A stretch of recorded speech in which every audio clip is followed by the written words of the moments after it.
side. But what I've noticed is that people that defend social justice ideology and people that are on the divide, it's because of political assumptions and attachment, like political parties, and our attachments to a party and our belief about how evil and bad the other party is. That false dichotomy is preventing us from seeing the philosophical and moral dilemma, existential crisis that we've been talking about for the past hour and a half. So our false attachments and beliefs in this thing called a Republican and a Democrat is preventing us from having these real deep, oh shit, conversations.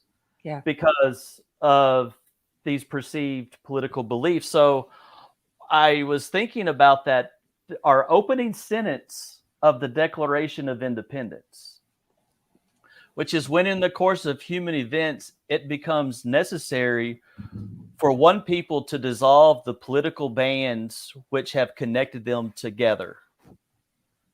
So my proposal is that we, the people, dissolve those bands. We dissolve that concept of Republican, of Democrat, because that does not matter right now. What matters right now is the individual.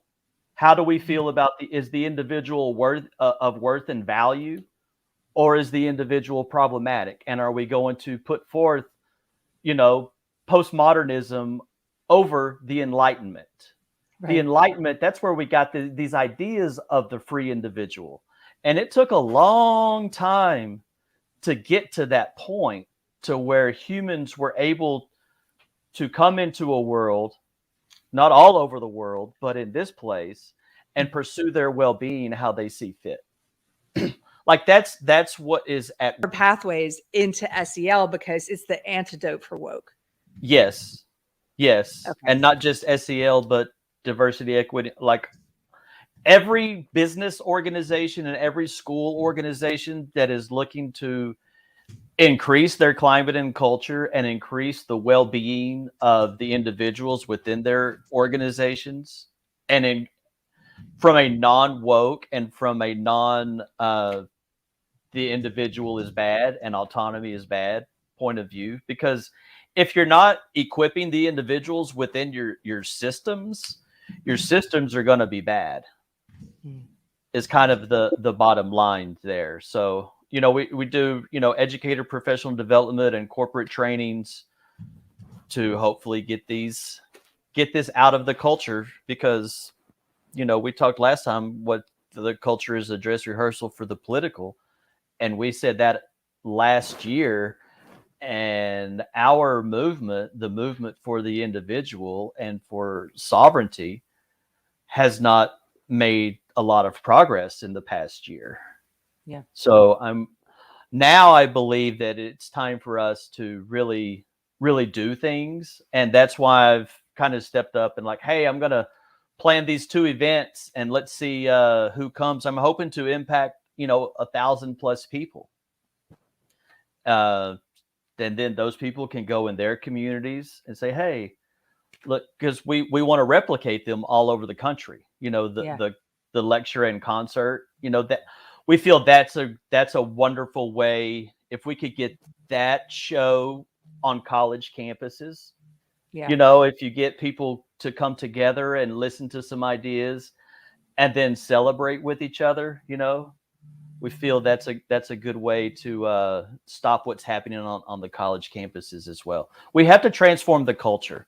So we're providing something new and something different for people that are tired of arguing on Twitter and, let's make this change. Let's see if we can stop this thing that looks like there's no way in the world we can stop. Let's pull the biggest rope-a-dope in human history. I love your optimism, and I love that you're like, we're gonna Trojan horse it, guys. Like, let's go in and let's take this in and sell it. And I do think the way you've named it is great, because you are trying to attract everybody. And the problem is a lot of woke people are immediately turned off by certain things. And Yeah. and they've been taught not to engage with people who have different beliefs. And so you're using some of their language to make it feel safer for them, which is great.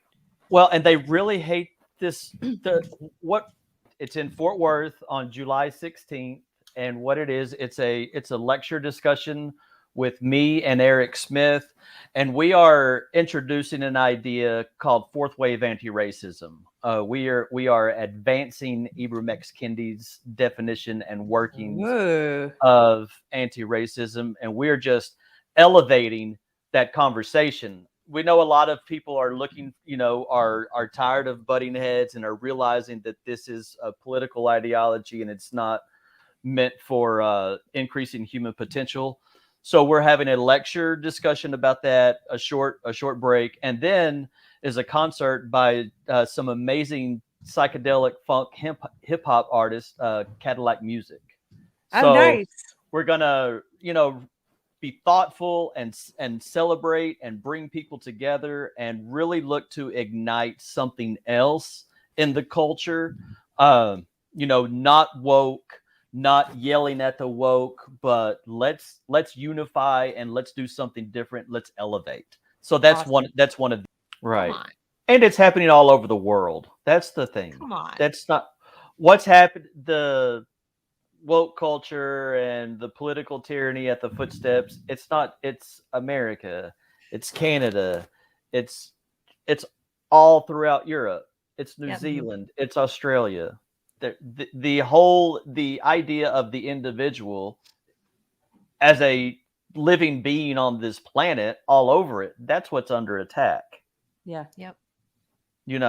And if we can break the nonsense, get out of the noise conversations and figure things out in real time with each other, that's how we do the biggest rope-a-dope of human history.